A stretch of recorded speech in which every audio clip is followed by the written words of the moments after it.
Discrimination means भेदभाव, जैसे किस तरह का भेदभाव करना। ये बिल जो है ये रिजर्वेशन कैटेगरी या कोटा को लेकर, उसकी परसेंटेज को लेकर कहीं भी कोई चेंज नहीं कर रहा है इसमें। नमस्कार आप सभी को और स्वागत है आपका क्लाउड शिक्षा 365 में।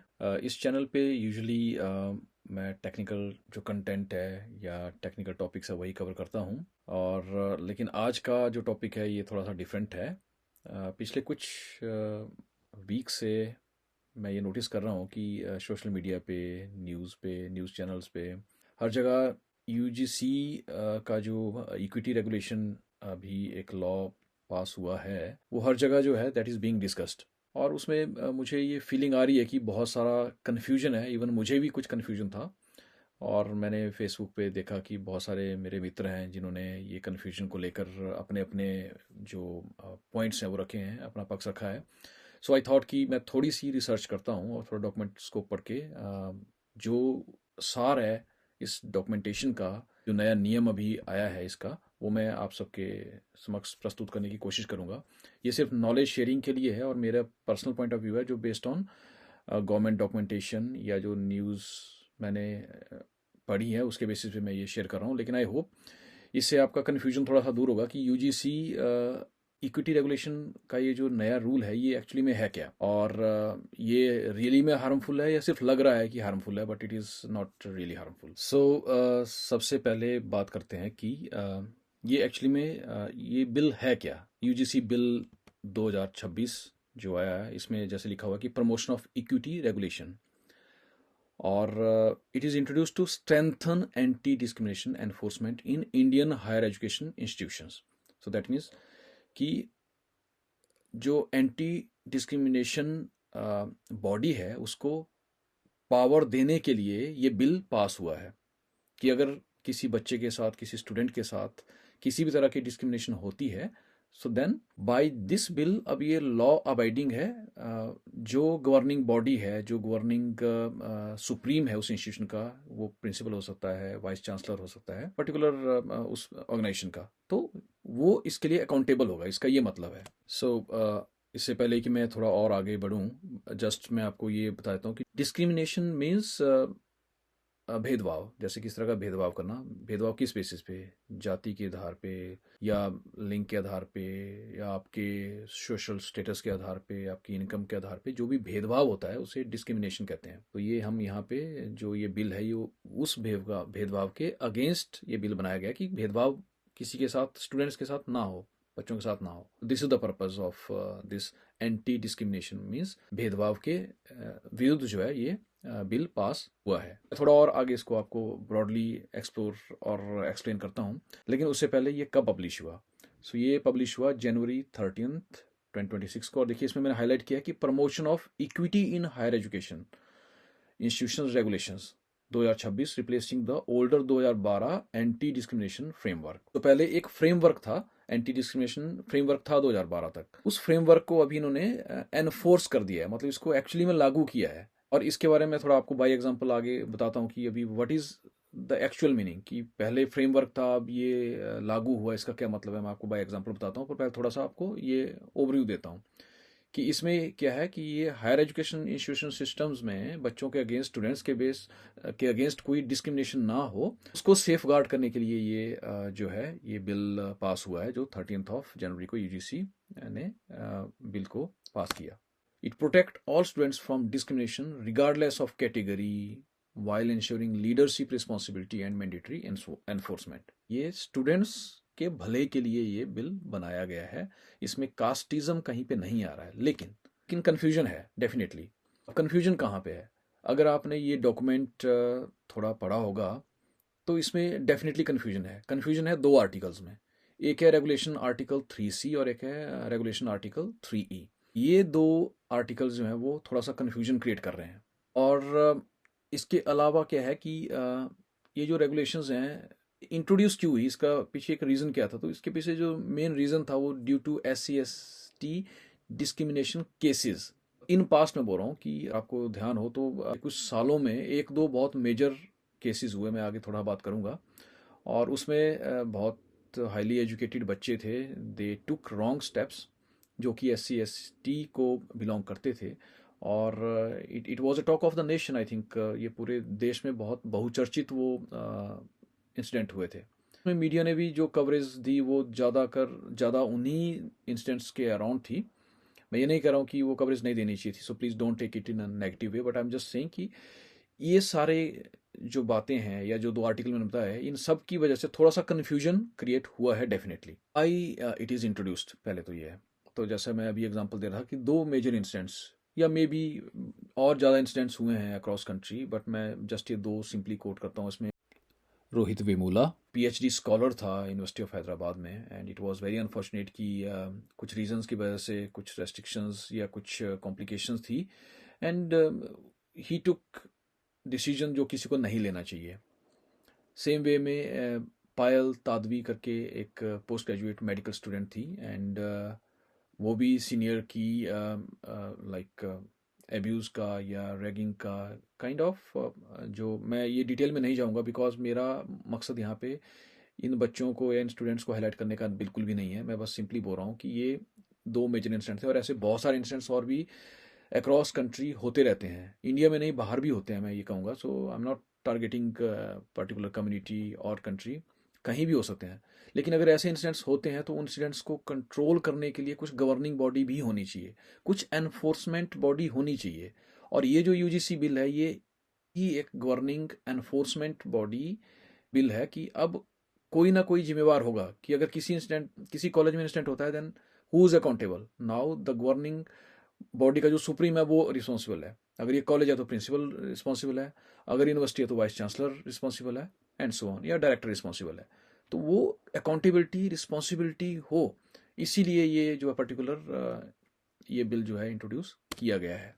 अभी मैं थोड़ा सा और कवर करता हूँ कि जो मैंने दो एग्जांपल इंस्टेंट्स दिए, इन इंस्टेंट्स में क्या गैप्स थे, क्या प्रॉब्लम्स थी यहाँ पे। तो जैसे देखिए, वीक ग्राइवेंस मैकेनिज्म, मतलब आप कंप्लेन नहीं कर पाएंगे प्रॉपरली, या कंप्लेन करें तो किसको करें, कोई क्लैरिटी नहीं थी। डिलेड इंस्टीट्यूशनल रिस्पॉन्स, अगर कंप्लेन की भी है तो उसको सुनने वाला कोई नहीं है, या बहुत डिले है, 6 महीने, 1 साल, 5 साल, just keep waiting. Lack of accountability, कौन रिस्पॉन्सिबल है, जिम्मेवारी किसकी है, कौन जिम्मेवारी ले, कोई डेफिनेशन नहीं, कुछ नहीं बताया गया था।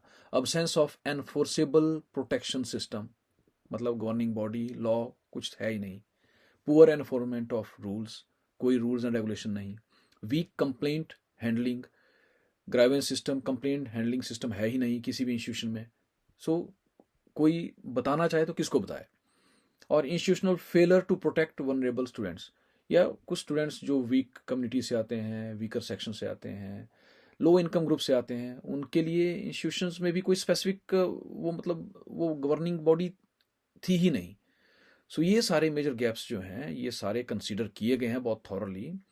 गवर्नमेंट ने, बहुत इंटेलिजेंट लोगों ने इसको कंसिडर किया है, जो जहाँ तक मुझे समझ में आया है तो मैं ये कहूँगा, और उसके बाद ही डिसीजन लिया गया है। तो इसमें कहीं भी मुझे नहीं लग रहा है कि ये कोई कास्ट डिफरेंस यहाँ पे क्रिएट कर रहा है। और क्यों मैं ऐसा बोल रहा हूँ मैं आपको ये अभी थोड़ा और आगे बताता हूँ। सबसे पहले तो ये बात करें कि अभी चेंज क्या हुआ, एडवाइजरी टू मैंडेटरी। तो पहले 2012 तक, या मतलब 2012 के टाइम पे का जो ये बिल था, उसमें क्या था, एक एडवाइजरी थी कि earlier UGC rules were only guidelines, institutions could delay और ignore complaints without consequences. Now rules are legally binding, institutions must implement system and act on complaints.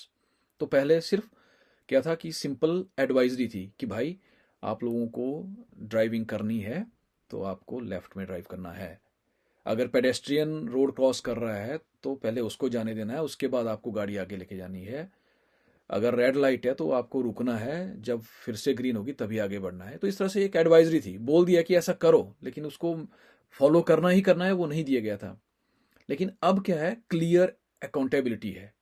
What does it mean, कि जैसे let's पे कि पहले early responsibility was unclear, पहले नहीं पता था कि कौन रिस्पॉन्सिबल होगा कौन।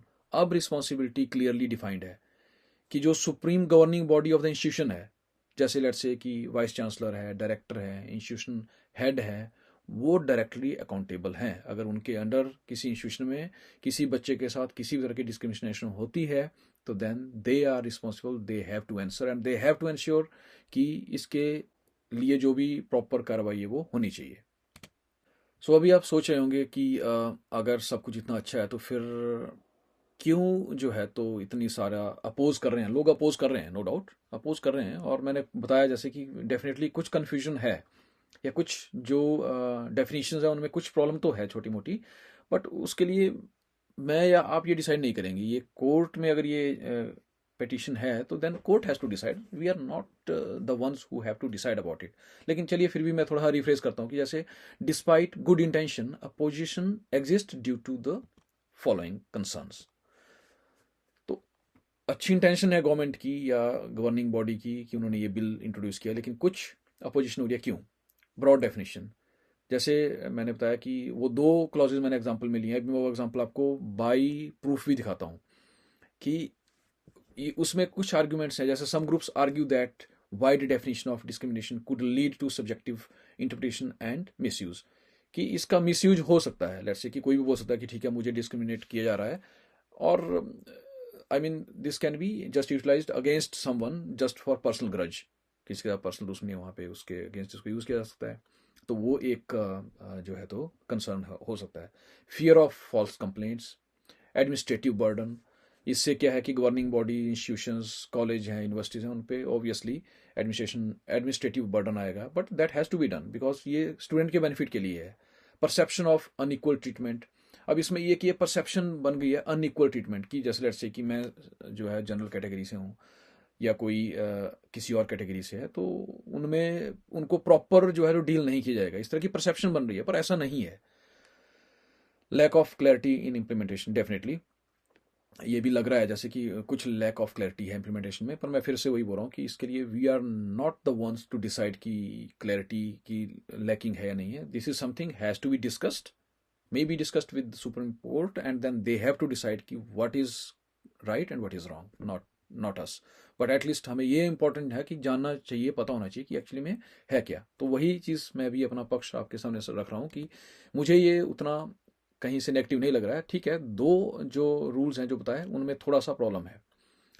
तो अब इसमें अभी तक की डिस्कशन में जो एक छोटा सा इंपॉर्टेंट टू नोट मैंने यहाँ पे डाला है कि क्या है, the UGC bill 2026 does not change reservation Kota's. जैसे मैंने देखा कि बहुत सारे हमारे एक्टिव भाई हैं, पता नहीं कहाँ से नॉलेज लेके आते हैं, लेकिन दे आर सेइंग कि इससे जो है तो कोटा में भी चेंजेस आएंगे। नहीं, ये बिल जो है ये रिजर्वेशन कैटेगरी या कोटा को लेकर, उसकी परसेंटेज को लेकर कहीं भी कोई चेंज नहीं कर रहा है। इसमें कोई चेंजेस नहीं है कहीं पे भी, जो मुझे समझ में आया जितना मैंने इसको पढ़ा। ये टिपिकली सिर्फ एक मैंडेटरी एंटी डिस्क्रिमिनेशन एनफोर्समेंट है, कि एक रूल है और वो रूल फॉलो करना पड़ेगा बाय लॉ। सिर्फ वही एक यहाँ पे मुद्दा है। सिंपल वर्ड्स में अगर आपको बोलूँ, जैसे कि ओल्ड सिस्टम, जैसे मैंने आपको रोड ड्राइविंग का एग्जांपल दिया है, यहाँ पे सिंपल वही एग्जांपल फिर से दे रहा हूँ कि ओल्ड सिस्टम क्या था, हेलमेट एडवाइजरी। गवर्नमेंट ने एडवाइजरी जारी कर दी सबको कि भाई सभी हेलमेट पहनेंगे, ऑप्शनल है, कंप्लायंस है। लोगों ने सुना, एक कान से सुना दूसरे कान से निकाल दिया, कोई हेलमेट नहीं पहन रहा है, कहीं एक्सीडेंट हो रहा है, सिर फूट रहे हैं। सो मतलब क्योंकि वो तो गवर्नमेंट ने बोला है कि पहनो, लेकिन उसको एनफोर्स नहीं किया है। लेकिन नया सिस्टम क्या है, हेलमेट लॉ विद फाइन, आपको हेलमेट पहनना ही पड़ेगा, अगर आप हेलमेट नहीं पहनेंगे तो आपको फाइन देना पड़ेगा। तो मैंडेटरी एनफोर्समेंट है।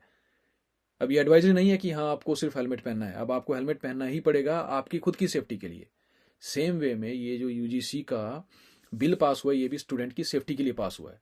पहले जस्ट एडवाइजरी थी, अभी ये एनफोर्स्ड है कि स्टूडेंट की सेफ्टी जो है वो किसी भी इंस्टीट्यूशन को इंश्योर करनी होगी, और अगर इंश्योर नहीं है then they have to be ready for consequences, और उसमें टर्मिनेशन ऑफ गवर्निंग बॉडी से लेकर कैंसलेशन ऑफ लाइसेंस तक हो सकता है।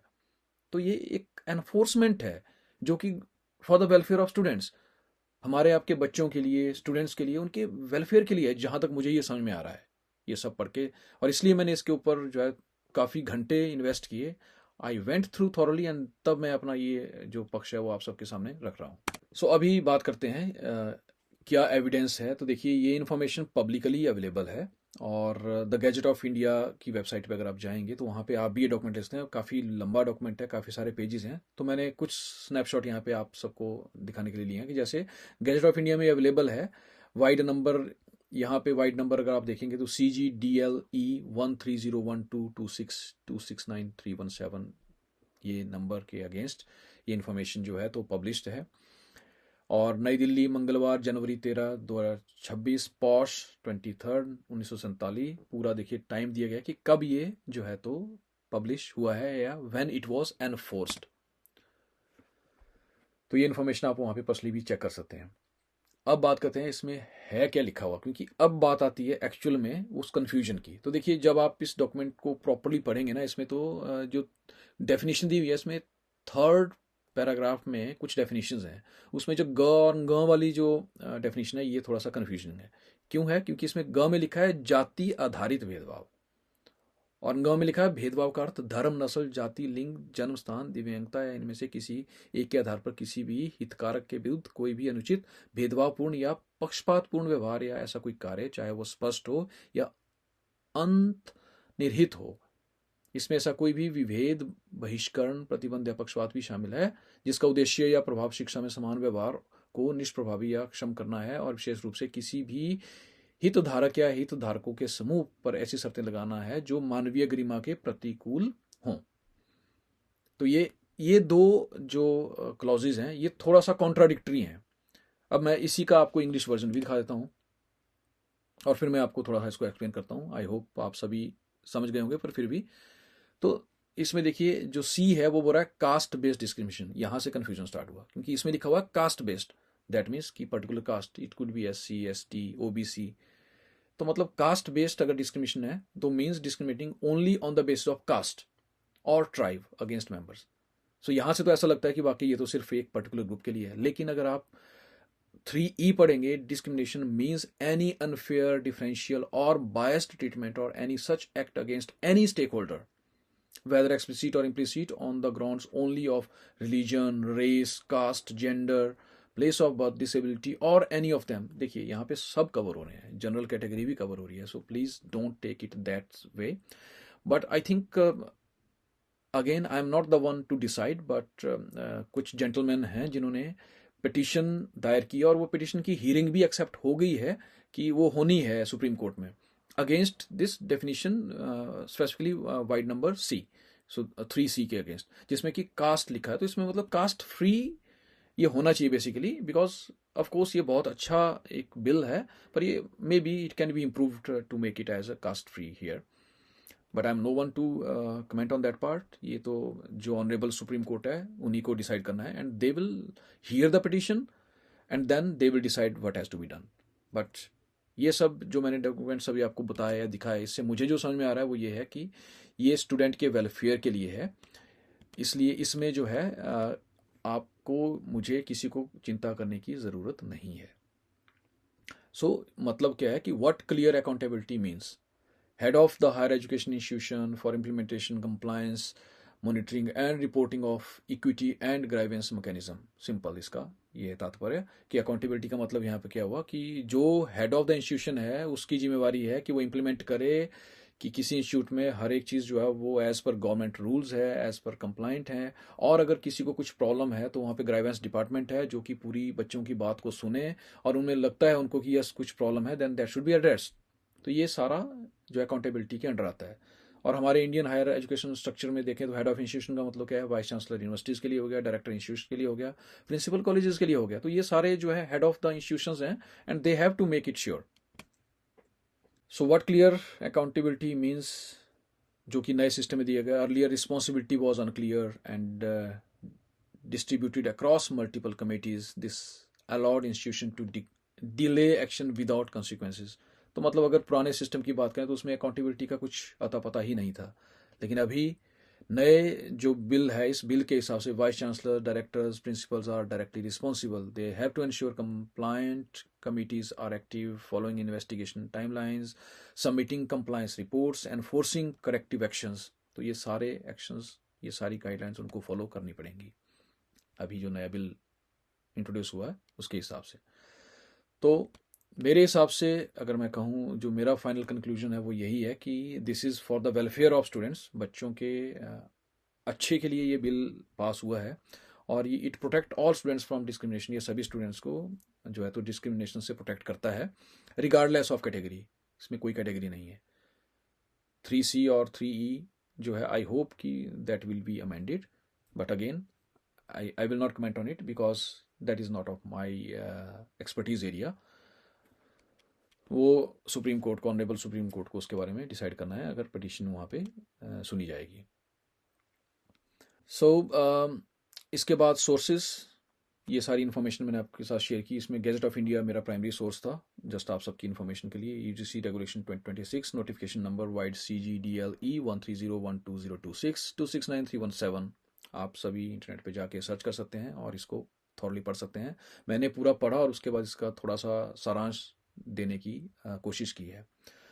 और मैं फिर से वही रिफ्रेश करूंगा कि जो भी यहाँ पे डिस्कस किया है इस वीडियो में, ये सारा पब्लिकली अवेलेबल इन्फॉर्मेशन के बेसिस पर है, और इसके लिए प्लीज़ इसकी किसी तरह की लीगल इंटरप्रिटेशन ना करें। ये मेरा सिर्फ जो मोटिव था वो एक नॉलेज शेयर करने का था कि हम फालतू के कन्फ्यूजन में ना पड़ें और बिना पर्पस के, बिना जाने जो है लोगों के या पार्टीज़ के रॉन्ग मोटिव को सपोर्ट ना करें जाने अनजाने में। इसलिए मैंने ये कहा है। भारत सरकार ने बहुत सोच समझ के ये डिसीजन लिया है जो मुझे लगता है।